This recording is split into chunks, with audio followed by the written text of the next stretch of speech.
चेयं पज्वासामि मथेन वन्दामि। नमो अरिहन्ताणं नमो सिद्धाणं नमो आयर्याणं नमो उवज्रायाणं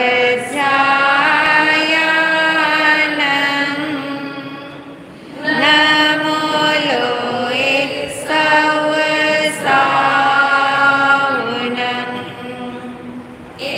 सो पञ्चनमोकारो सर्वपावपनाशनो मङ्गलानं च सर्वेसिं परमं हवै मङ्गलं मङ्गलम्।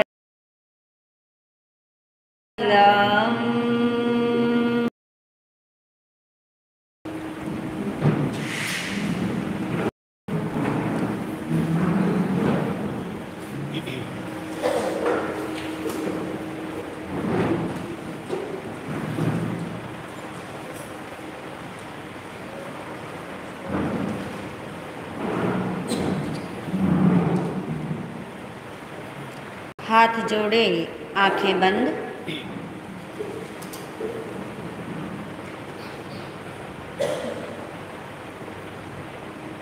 भगवान महावीर निर्वाण कल्याणक महोत्सव का आज 7वां दिन। भगवान के अंतिम समवसरण से कनेक्ट हो जाइए।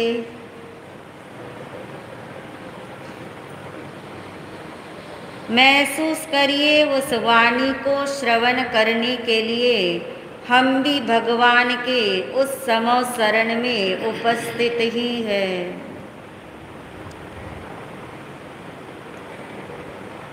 जिन वाणी के प्रति अहोभाव जगाएं,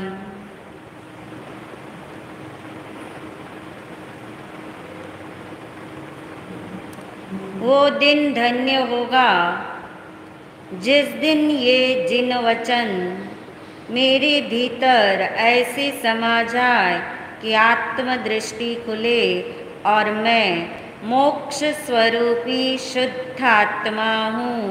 ये भावना भाते हुए श्री उत्तराध्यान सूत्र के मूल पाठ वांचन की आज्ञा ग्रहण करेंगे। इच्छाकारेण सन्देशः भगवन् इच्छाकारेण सन्देशः भगवन् इच्छाकारेण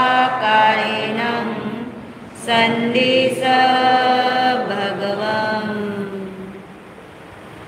हे बंते, हमें आज्ञा प्रदान कीजिए। आपके आलंबन से, आपके मार्गदर्शन से, आपकी इस कल्याणकारी वाणी को श्रवण करके हम भीतर में समा सके। आंखें खोल सकते हैं।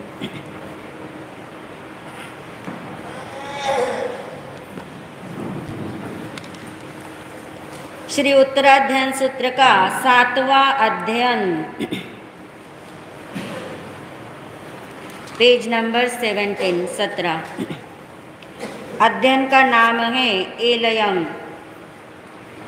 जहाए समुद्देश्य कोई पोसे जयलयम ओयनम जव संदेजा पोसे जावी संयंगने तवो से पुठे परि उड़े जाय में महोदरे तीनिये वियुले देहे आये संपरी कंकये जावनये आये से ताव जीवई से दुई अह पत्तमी आये से सीसम छेतु न बुझई जहाँ से खलु रबे आये साये समीये वंबाले अह मिठे इहई नरयाऊयम से बाले मुसावाई अर्थानमी मिलोवये अन्नदत्त हरे तेने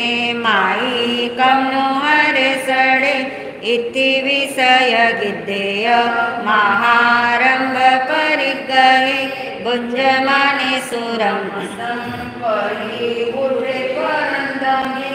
आय कक्कर भोय तुंदिल चिय लोहिये आऊयम नरये कंके जहाए समये लये आसनं शयनं जानम वित्तं कामेय भुंजिया दुस्साहडं धनं हिचा बहुं संचिनियारयं तवोकं गुरु जंतु पच्चुपन्न परायणे आय एव आगयाय से मरणन्तमि सोयई तवो आऊय परिखन्ने चुया देहा विहिंसगा आसुरियं दिसंबाला गच्छन्ति अवसातहं जहा पागिनी एवं सहसंहारये नरो अपत्थमम्बगम्बुच्चा राया रज्जं तुहारये एवं मानुषगा कामा देव कामन हन्ति सहस्रगुणिया गुज्जो आऊ कामाय दिव्या अनेक वासन हुआ जासा पन्नव ओठी जानी जियंती दुमेहा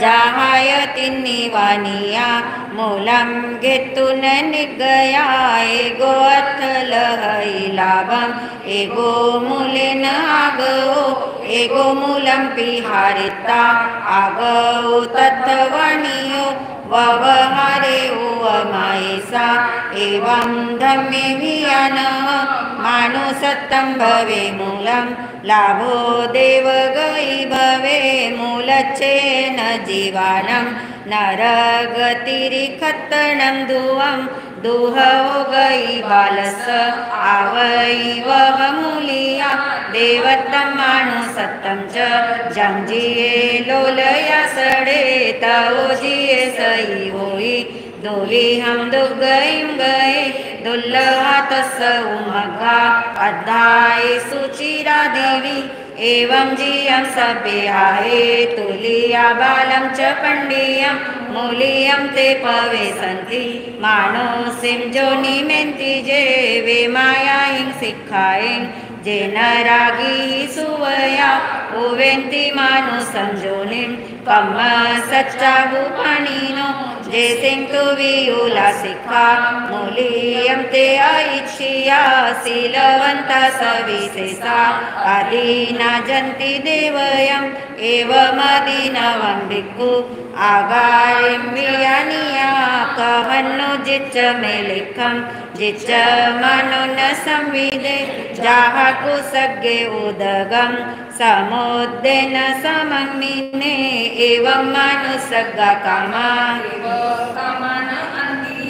कुसगमिताई में कामा सन्निरुद्धं मियावुये कसहेवं पुरो काउं जोग के मग्न संविदे इय कामनी अठस्स अतठे अवरचई सोचाने आऊयं मग्गं जंबुजो परिवसई इय कामनी अठस्स अतठे नवरचई पुई देह निरोहेनं भवे देवेति में सूयम इड्डी जुई जसो वन्नो आऊं सुहमनुत्तरम भुजो तत्थ मनुष्यसु तत्थ से उवजई बालसपस बालतम अहम पड़ी वजिया चिच्चादम अहमिठे नर उवजई धीरसपस धीरतम सवदमनुवतिनो चिच्चादम धमिठे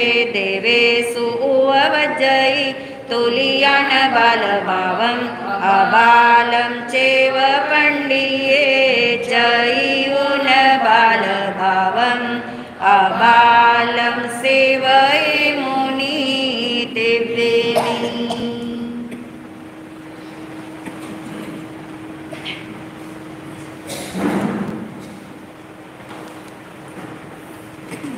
मैं हूँ आत्मा शुद्ध आत्मा शुद्ध आत्मा को नमन। मैं हूँ आत्मा शुद्ध आत्मा शुद्ध आत्मा की शरण। गुरुवंदना गुरुवंदना गुरुवंदना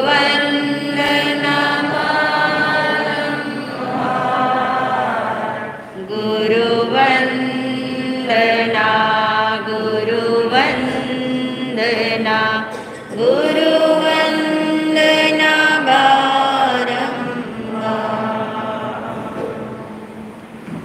परम श्रद्धेय परम उपकारी महाराज श्री के चरणों में अनंत वंदन नमन। सभी शुद्ध आत्माओं को अनंत वंदन नमन। भगवान महावीर निर्वाण कल्याणक महोत्सव का आज 7वां दिन श्री उत्तराध्ययन सूत्र के 7वें अध्ययन का हमने मूल पाठ अभी श्रवण किया।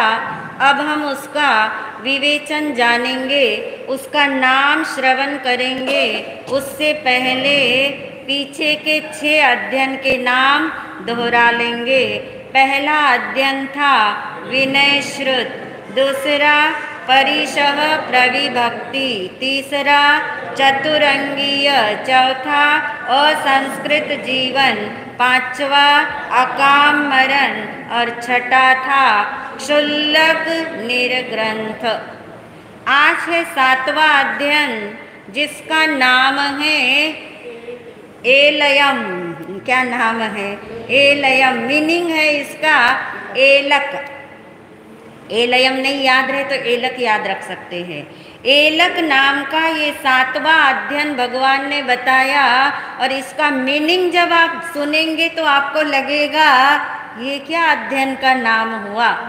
मगर उससे पहले ये समझ ले हम कि भगवान ने जितनी भी वाणी दी है, जो अध्ययन बताए हैं, उन सारे अध्ययन में मूल संदेश क्या है?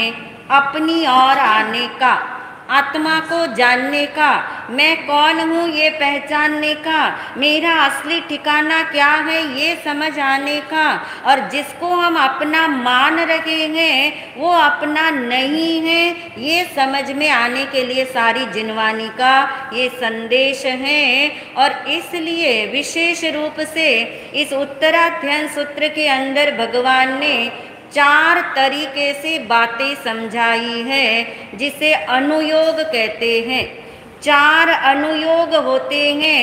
नंबर 1 का अनुयोग होता है धर्म कथानुयोग। कुछ बातें कथा को मुख्य करके, दृष्टांत को मुख्य करके बताई जाती हैं, मगर बताई क्या जाती है? तत्व की बात, आत्मा की बात, मगर लिया क्या जाता है? दृष्टांत या कथा का सहारा, ताकि सब लोगों को बात क्या हो जाए, अच्छे से समझ आ जाए।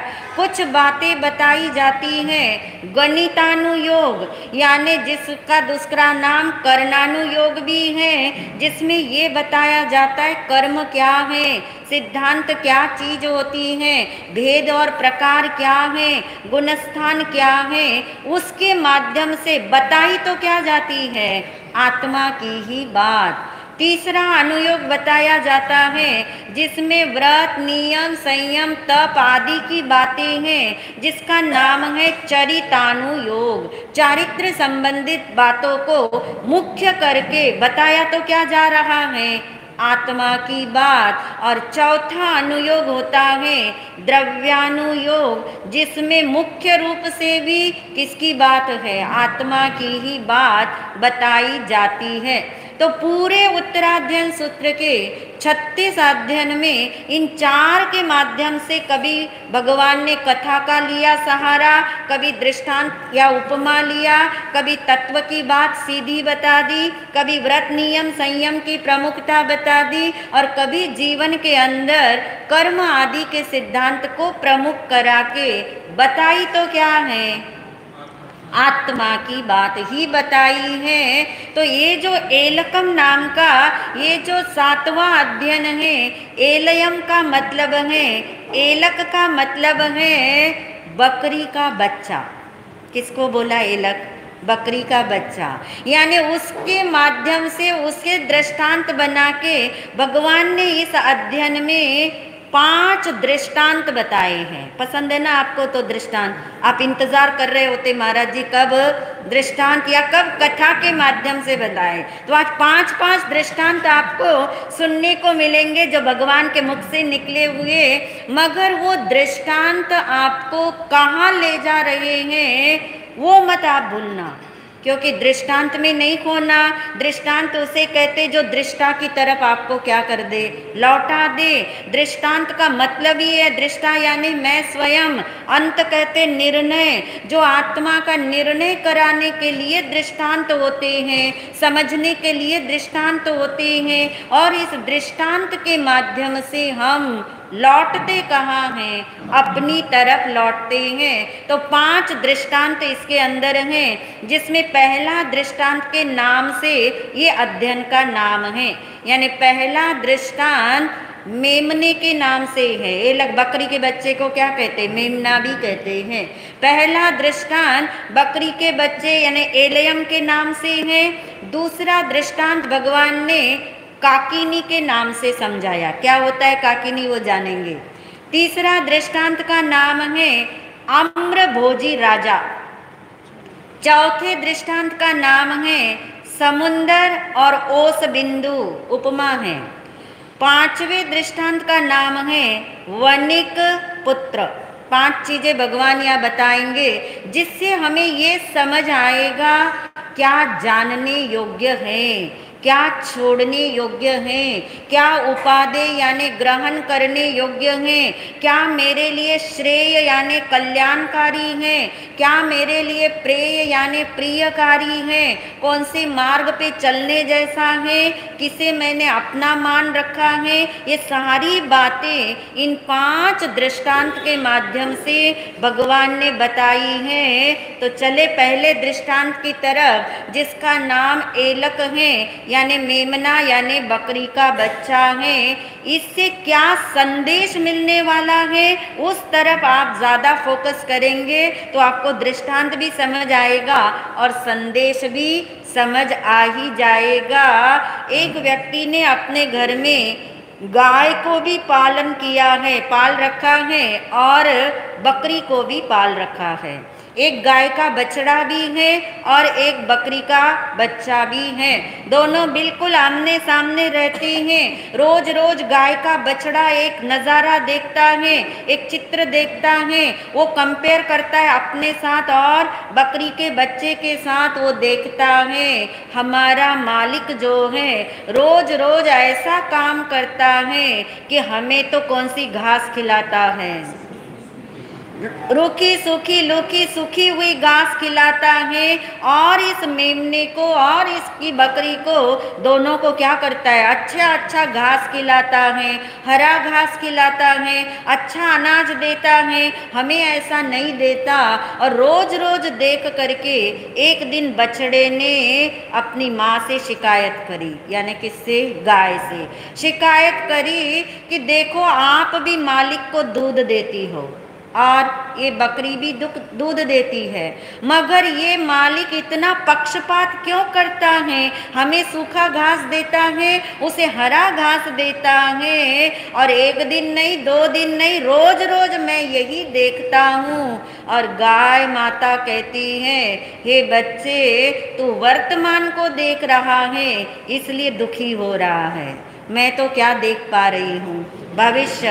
मैं दीर्घ दृष्टा हूँ, मैं आगे की बात देख पाती हूँ, और मैं सोचती हूँ हमारा मालिक हमारे साथ अन्याय नहीं कर रहा, क्या कर रहा है, न्याय कर रहा है। अभी तू छोटा है, तुझे आगे का पता नहीं है, पर जिस दिन तू एक नज़ारा और देखेगा उस दिन तुझे तेरे प्रश्न का समाधान हो जाएगा।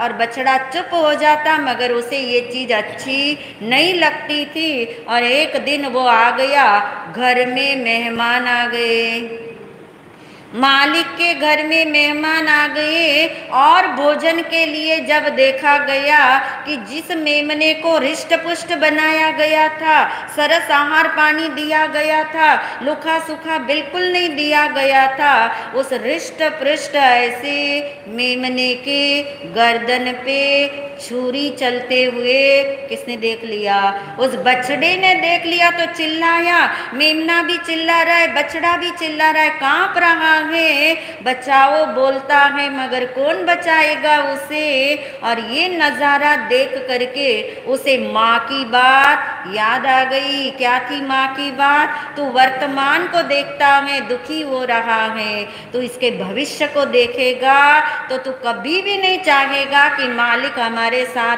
क्या करे, हमें अच्छा अच्छा भोजन खिलाए। यानी अभिप्राय क्या है उस मालिक का। देखिए 3 चीजें यहाँ समझने जैसी है। नंबर 1 है भाव, नंबर 2 है क्रिया, और नंबर 3 है अभिप्राय। क्रिया सेम हो रही दोनों के साथ, खिलाने वाली। भाव भी उस मालिक के क्या है, दोनों का क्या भर जाए, पेट भर जाए। मगर ये जो फर्क नजर आ रहा है, उस फर्क का कारण क्या है, अभिप्राय है। अभिप्राय समझ पा रहे, मान्यता। अभिप्राय यानी आपके माइंड में क्या चल रहा है। भाव और क्रिया चाहे आपकी समान दिखाई देती हो, मगर उस मालिक का अभिप्राय, मान्यता, उसकी बिलीफ सिस्टम में क्या चल रहा है, किस लिए अच्छा भोजन दिया जा रहा था। और जब उस गाय ने अपने बच्चे को, बछड़े को बताया, अब बेटा तुझे ये बात मेरी समझ आ गई होगी, जो खाएगा गटके वो सहेगा झटके। हम गटके नहीं खाते, हम अच्छा आहार नहीं करते, हम सरस आहार नहीं करते, मालिक हमें सरस आहार नहीं देता तो कोई बात नहीं, मगर हमें झटके लगने वाले नहीं हैं। झटके उसी को लगेंगे, गर्दन पे छुरी उसी के चलेगी। और ये नज़ारा देख करके वो बछड़ा संतुष्ट हो गया। मगर लास्ट प्रश्न उसने पूछ लिया कि कभी हमारा भी तो नंबर लगेगा। वो ज़माना था, वो समय था जब उनका नंबर नहीं लगता था। और उसने माँ ने कहा नहीं, हमारा नंबर इसमें नहीं लगेगा, उन्हीं का लगेगा जो सरस क्या करते हैं, आहार। दृष्टांत यहाँ पे समाप्त हो गया।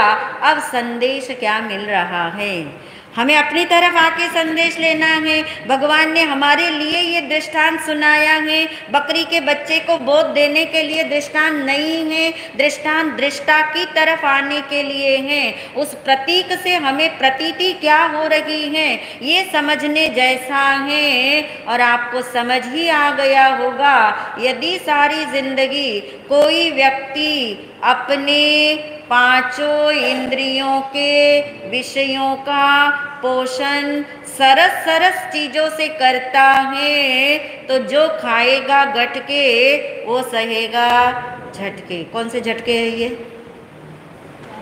चार गति के अनंत दुख के झटके हैं, उसका भाव भ्रमण कभी भी समाप्त होने वाला नहीं है। यानी पंचेंद्रिय संयम के लिए भगवान ने ये दृष्टांत बताया कि जीवन मिला, अनमोल जीवन मिला, बात भी समझ आ गई, मगर समझ आने के बाद भी आपके अभिप्राय में क्या है? समझ आ गया कि ये सारा जीवन मुझे शरीर के लिए नहीं लगाना, किसके लिए लगाना? आत्मा के लिए लगाना है, मगर पोषण तो किसका कर रहे हैं? पांचों इंद्रियों के विषय का पोषण, पोषण शब्द दिया, आवश्यकता की पूर्ति के लिए भगवान ने मना नहीं किया। वो तो जीवन की आवश्यकता है कि खाना खाना होगा, आदि आदि करना होगा, मगर हम पुष्टि की तरफ, पोषण की तरफ कब निकल जाते हमें खुद ही पता नहीं लगता। यानी बात हम आत्मा की करते करते कब शरीर की पुष्टि में और पांच इंद्रियों के विषयों की पुष्टि में निकल जाते हैं, हमें पता नहीं लग पाता। इसलिए ये दृष्टांत भगवान ने बता दिया कि सावधान रहना, जागृत रहना। यदि वाकई में अपनी ओर आना है तो पहले घेरा किसका कम करना पड़ेगा?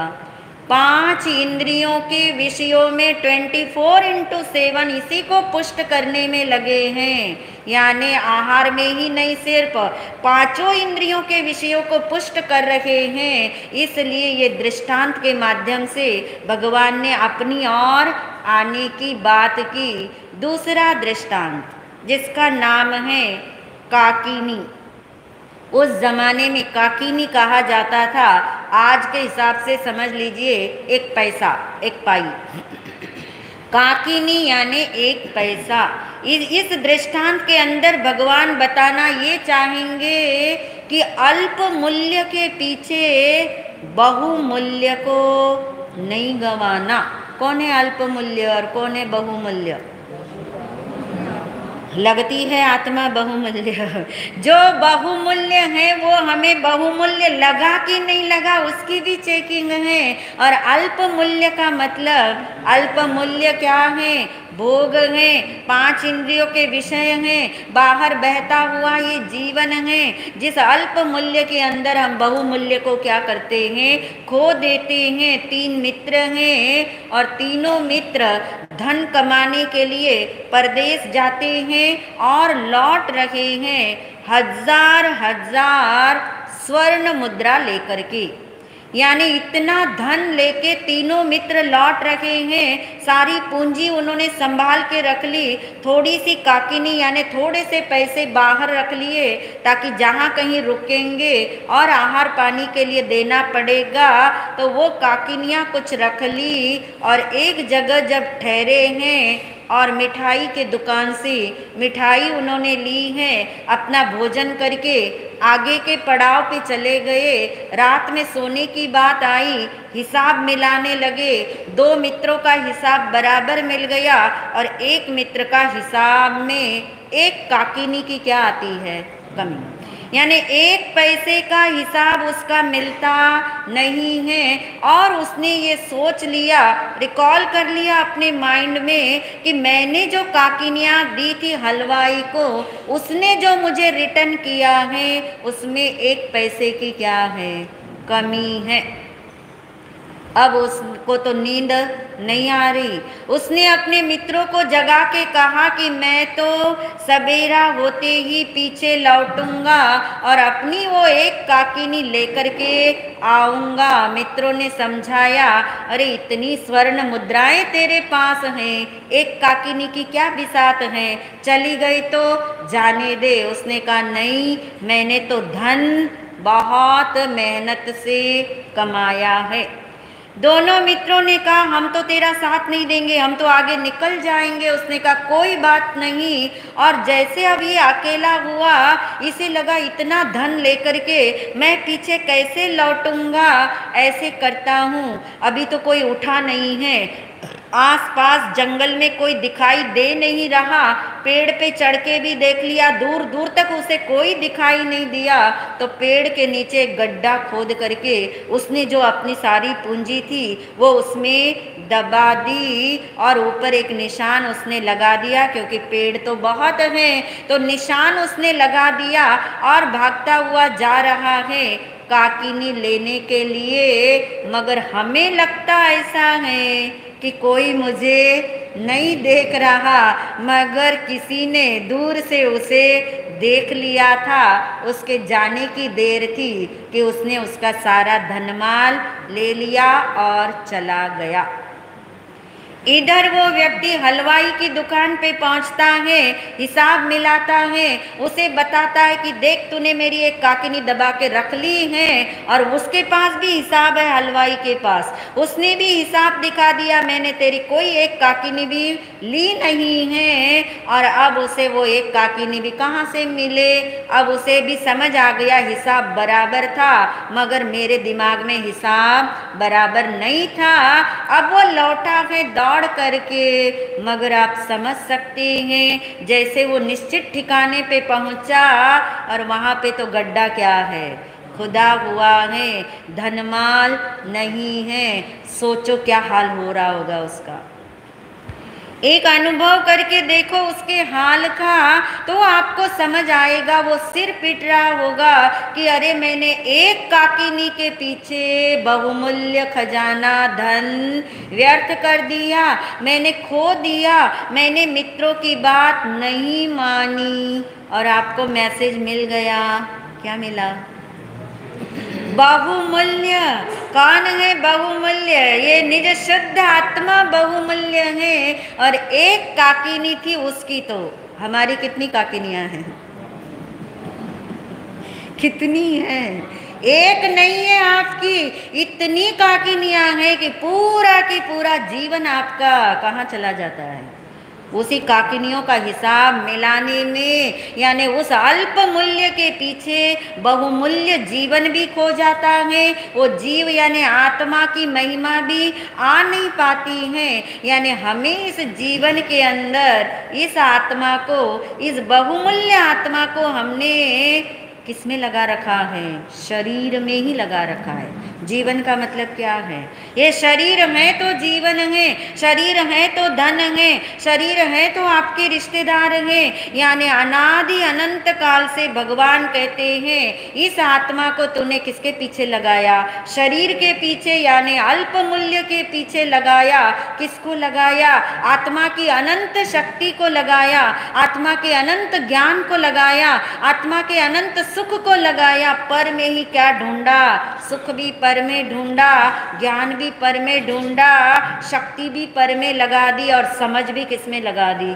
इसी पर में लगा दी। और इसलिए भगवान इस अध्ययन से, काकिनी के दृष्टांत से ये समझाना चाहते हैं कि अल्प मूल्य के पीछे बहुमूल्य को मत गंवाना। तीसरे दृष्टांत का नाम है आम्रभोजी राजा। राजा का नाम नहीं है आम्रभोजी, राजा का नाम तो कुछ और है। आम्रभोजी का मतलब, आम्र यानी आम, आम खाने का उस राजा को इतना शौक है, इतना पसंद है आम, कि 12 महीने आम ही खाता है। और ऐसी बीमारी लग गई कि वैद्य ने कहा आप तभी ठीक हो पाएंगे, ये दवाई आपको तभी ठीक करेगी जब आप आम खाना क्या करोगे?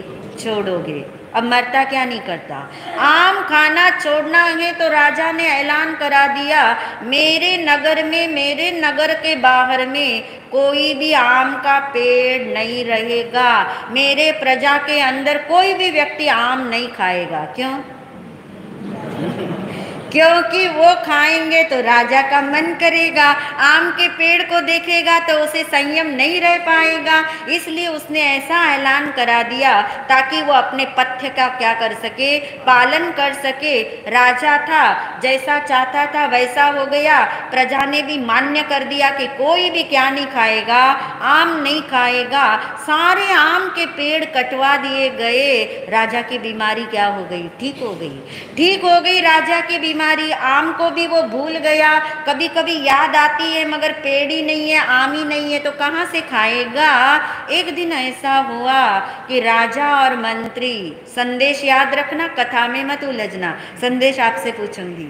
राजा और मंत्री दोनों सैर करने के लिए निकले। सैर करते करते इतनी दूरी पे चले गए कि सीमा पार कर ली अपने राज्य की। और सीमा पार जब देखा राजा ने, बहुत थक गया है, बहुत थक गया है, कोई और पेड़ नहीं था, एकमात्र पेड़ उन्हें दिखाई दिया। वो किसका था?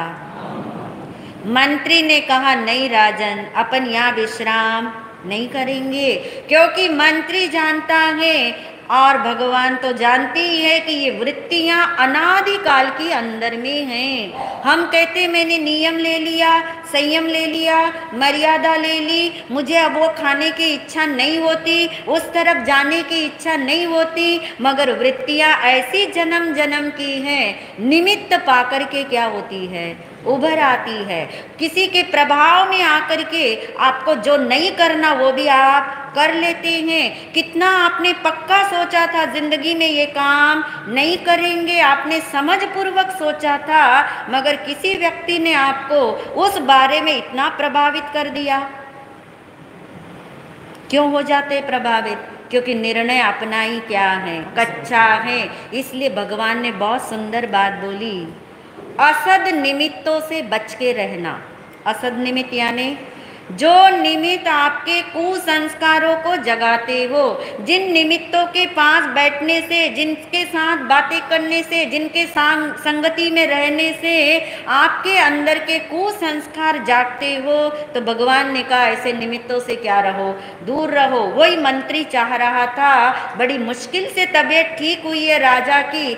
आम के पेड़ के नीचे सोने का मतलब है राजा का संयम टूट जाएगा। बहुत मना किया, राजा ने भी तर्क दिया। क्या तर्क दिया? आम खाने के लिए मना है, आम के पेड़ के नीचे सोने के लिए डॉक्टर ने, वैद्य ने मना किया है क्या? नहीं, मैं आम नहीं खाऊंगा, मात्र विश्राम करना है। विश्राम करने लगे, हवा चली, भीनी भीनी सुगंध किसकी आने लगी? आम की आने लगी। देखिए सिलसिला कैसे शुरू होता है। लोग कहते मैं इतना ही तो कार्य कर रहा हूँ, इसके बाद थोड़ी ना करूँगा, मगर ये सिलसिला है, ये वृत्तियां हैं, ये रुकती नहीं हैं। और ऐसी हवा के उस सुगंध से राजा को अब नींद नहीं आती, उस सुगंध में मस्त होता है। और मंत्री करवटे बदलते हुए सोचता है राजा यहाँ से निकले तो अच्छा। इतने में तेज हवा चली और एक आम क्या हो गया, बिल्कुल राजा के पास ही गिर गया। राजा ने मंत्री को देखा कि मंत्री क्या कर रहा है, और उसने धीरे धीरे अपना हाथ आम की तरफ लेके गया और आम का क्या करने लगा, स्पर्श। और मंत्री उठ के बैठ गया, राजन कर क्या रहे हो? फिर राजा ने तर्क दिया, हे मंत्री, आम को स्पर्श करने की क्या नहीं है, ये इसका नाम है कुतर्क। आम के उस फल को स्पर्श करने की मना नहीं, मैं स्पर्श ही तो कर रहा हूँ। फिर स्पर्श करते करते उठा लिया कि इसकी गंध क्या है, सुगंध क्या है, बहुत सुंदर है। सूंघने लगा और मंत्री ने हाथ हटाया राजा का। राजा नाराज हो गया, खा थोड़ी रहा हूँ, क्या कर रहा हूँ, सुगंध ले रहा हूँ। और सुगंध में इतना मदोन्मत्त हो गया कि नाक और इस मुख में कोई ज़्यादा अंतर तो है नहीं। कब राजा ने आम खा लिया पता ही नहीं लगा, और आम खाती राजा की वहीं क्या हो गई, मृत्यु हो गई। समझ आ गई बात? कहानी की तरफ मत जाना आप, अरे अरे बेचारा राजा मर गया, उस तरफ मत जाना आप, इधर आना अपनी तरफ। क्या संदेश है? संदेश ये है कि संयम रखना कितना मुश्किल है, मर्यादा का पालन करना कितना मुश्किल है। क्यों मुश्किल है? जब तक कि मूल्यवान का मूल्य आपको समझ नहीं आया। आत्मा की तो बात छोड़ दीजिए, राजा को अपने जीवन का भी मूल्य समझ आया होता तो राजा उसका सेवन नहीं करता। मगर जीवन का भी मूल्य कई बार आ जाता है, मगर इस जीव का मूल्य नहीं आ पाता, क्योंकि बीच में जीव है। सबसे भयंकर काम कौन करती है? ये रसना। ये बोल के भी बिगाड़ती है, खा के भी बिगाड़ती है। आपके सारे हॉस्पिटल, सारे कोर्ट कौन चलाती है? रसना इंद्रिय, यानी इस रसना संयम के लिए ये दृष्टांत है। और भगवान ने तो इतना कह दिया, जिसका संयम रसना पे आ गया उसने इस पांचों इंद्रियों को क्या कर लिया, जीत लिया। जिसने जीव को नहीं जीता उसने किसी को भी नहीं जीता, क्योंकि यही एक इंद्रिय जो दो दो काम करती है, बाकी सब इंद्रिय तो एक एक काम करती है। यही वो इंद्रिय है जिसमें हड्डी नहीं है, मगर क्या क्या हड्डियां तोड़ सकती है वो आपको पता नहीं। इसके ऊपर पूरी एक किताब है हमारी, जिह्वा संभली जीवन संभला। और ये रसना संयम से भगवान ने इस दृष्टांत के माध्यम से इस पे जोर दिया, ताकि हम बाहर से हटके कहाँ आ सके, भीतर में। चौथा दृष्टांत है समुंदर और ओस बिंदु। इसमें ये बताना चाहा क्षणिक क्या है, शाश्वत क्या है। क्षणिक के पीछे मत लगो, शाश्वत की खोज करो। यानी उपमा दी गई, प्रतीक दिया गया, मनुष्य जन्म के जितने भी सुख हैं, जिसे आप सो कॉल्ड सुख कहते, भौतिक सुख कहते हैं, वो कैसे हैं, और देवलोक के सुख कैसे हैं, समंदर की तरह हैं। यहाँ भौतिक सुख की बात कर रहे हैं। भौतिक सुख, पांचों इंद्रियों के जो सुख हैं वो कैसे हैं, देवलोक के समुंदर की तरह और मनुष्य लोक के ओस बिंदु की तरह। मगर भगवान ने ये निर्णय दिया, दोनों ही सुख सुख है ही नहीं। सुख तो एक ही जो आपको पता है, कौन सा सुख है, आत्म सुख ही सुख है, शेष सब दुख है। यानी इस क्षणिक सुख के पीछे, क्योंकि होता क्या है, मनुष्य जन्म मिलता है तो व्यक्ति सोचता है देवगति का जन्म मिलना चाहिए। देवगति का जन्म मिलता है तो पता है देवता क्या सोचते हैं, मनुष्य का जन्म मिलना चाहिए। यही झूला हम झूलते हैं। इसलिए भगवान ने कहा दोनों ही सुख दुख ही हैं, क्षणिक ही हैं। तुम शाश्वत की क्या करो, खोज करो। और पांचवा दृष्टांत है वणिक पुत्र का। एक वणिक के यानी व्यापारी के 3 बेटे हैं। व्यापारी की बुद्धि अलग ही होती है। उसने सोचा तीनों बेटों में कौन कुशल है ये मुझे कैसे पता लगे, बड़े छोटे से मैं निर्णय नहीं करूँगा। उसने तीनों को 1-1 लाख रुपए दिए। क्या करने के लिए, कि तुम इससे व्यापार करो। 1 वर्ष का टाइम दिया, यहाँ नहीं रहना, बाहर जाना, 1 वर्ष के बाद लौटना, तब मैं तुम्हें अपने घर में ले आऊँगा। और आप जानते हैं कथा को, पहले पुत्र ने, बड़े पुत्र ने क्या किया, 1 लाख रुपए आते ही सोचा बहुत बड़ी पूंजी है, थोड़े से व्यापार कर लूँगा, थोड़ा तो मौज शौक कर लेते हैं, अच्छे से खा पी लेते हैं, आमोद प्रमोद कर लेते हैं। और जितना कुछ आमोद प्रमोद में लगाया वो आधा नहीं रहा, वो पूरा की पूरा उसने गंवा दिया। जो बीच वाला पुत्र है उसने सोचा अभी व्यापार करने की इतनी बुद्धि मेरे पास नहीं है, मगर मैं इसे ऐशो आराम में नहीं लगाऊंगा। जब 1 साल बाद लौटूंगा एज इट इज, यही की यही रुपया मैं किसे लौटा दूंगा, अपने पिताजी को लौटाऊंगा। यानी उसने कैसा रखा, एज इट इज। और तीसरे वणिक ने वणिक बुद्धि से व्यापार प्रारंभ किया और इतना धनमाल कमा लिया 1 लाख रुपया लगा करके, कि जब वो लौटा तो ढेरों ढेर पैसे लेकर, रुपये लेकर अपने घर लौटा। और कहानी तो इतनी है, दृष्टांत तो इतना है, मैसेज क्या लेना है। एक है मूल पूंजी को गंवा के आ गया पहला बेटा, दूसरे बेटे ने मूल पूंजी संभाल के रखी, और तीसरे ने मूल पूंजी को क्या किया, बढ़ाया। कौन सी मूल पूंजी मिली हमें, कौन सी मूल पूंजी के रूप में मिला है। देखिए आत्मा बोलोगे तो आत्मा को तो बढ़ाया घटाया नहीं जाता ना, मनुष्य जन्म, यानी ये जो जन्म मिला ये मूल पूंजी भगवान ने बताया। मूल पूंजी देवगति के जन्म को नहीं बताया, तिर्यंच और नरक गति के जन्म को नहीं बताया। मूल पूंजी मनुष्य जन्म को बताया कि ये मनुष्य जन्म की मूल पूंजी, क्योंकि मौलिक जीवन है ये नौका वाला जीवन है, भवपार लगाने वाला जीवन है। मगर ये जीवन भी 5 इंद्रिय के विषय भोग के अंदर पर बुद्धि में, पर की सुख बुद्धि में क्या हो जाता है, खत्म हो जाता है। मूल पूंजी गंवाने का मतलब मनुष्य जीवन से हमारा पतन हो जाता है। एज इट इज संभाल के रखने का मतलब, कुछ लोग होते हैं मनुष्य जन्म मिलने के बाद किसी का बुरा भी नहीं सोचते, किसी का भला भी नहीं करते। वे अपनी पूंजी को एज इट इज संभाल के रखते, यानी जैसे आए थे वैसे ही यहाँ से चले जाते हैं। और तीसरे प्रकार के वे हैं जो अपने इस मनुष्य जीवन में जो मिला है उसको आत्मा में लगाते हैं, यानी आत्मचिंतन में लगाते हैं, अपनी तरफ आने में लगाते हैं, मैं कौन हूँ इसकी पहचान में लगाते हैं। और इस मनुष्य जन्म से बढ़ाने का मतलब मोक्ष तक की यात्रा को वे संपन्न करते हैं। तो ये हुए 5 दृष्टांत। बहुत सारे संदेश इसमें छिपे हैं, जिनको जिनको जो जो संदेश निकालना आता हो वो निकाले, वरना जितना अभी समझ आया उतना भी समझ आ जाएगा और अंदर समा जाएगा, तो सबका कल्याण होगा इन्हीं भावों के साथ।